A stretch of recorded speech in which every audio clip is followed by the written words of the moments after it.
In this video, I will show you how to set up a landing page for your workspace as well as your group, and also how to customize it to your own branding.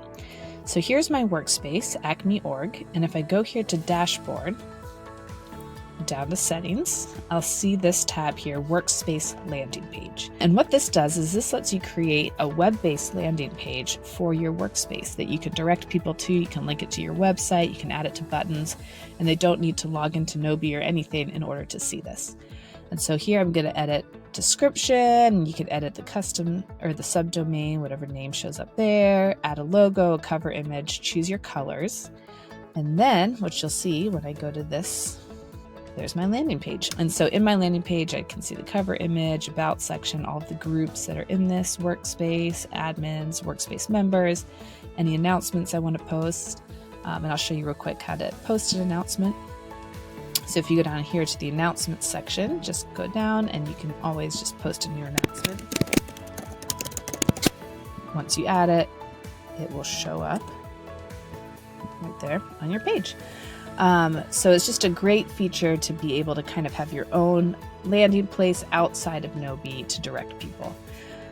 Now, another great feature is the group landing pages. So if you click on the group, you can also set up landing pages for the group, and you can direct people directly to the group landing pages.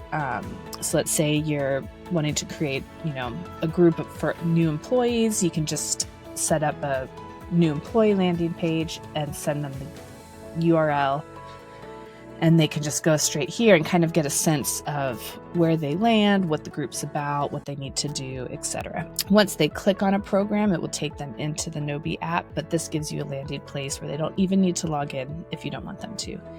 The benefits of the group landing page is again, you have your logo, you can set the own cover image for the group, a description about the group. They can see everybody that is an agent or an administrator of the group, as well as the other members. They can also see the group wall specific for this group, so it's pulling all of the things from the different programs they're part of, so they can kind of see a summary of what's going on in the group. And again, you can post announcements directly to this group page as well. So if you need to remind them to do something, or you're trying to share the group Zoom link with the group because you're going to have an event or whatever, you can put that all right here. So let me show you how to edit this group page. If you go, this is my workspace. Now I want to go to a group. So let's choose a group. And then I go to the settings of that group, and you'll see this tab, Group Landing Page. Here, I can edit the name, I can edit the description, I can choose to make it private or public. If it's private, then only the people that I've added will be able to see it. If I turn this off, then I can let people either create an account from the link and just get access, or they have to request. So these settings are great depending on how you want to use the page. Again, you can edit the URL and add your own logo, cover image, colors. Here's where you would add announcements, add new programs to the group, add new members to the group, and add new agents.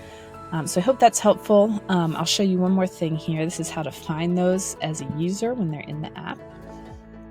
So if you are actually in Gnowbe here, if you go to groups, you'll see here the landing page is enabled for this group and not for this group. So there's no landing page that's been turned off versus this one. When I click here, it takes me to the landing page.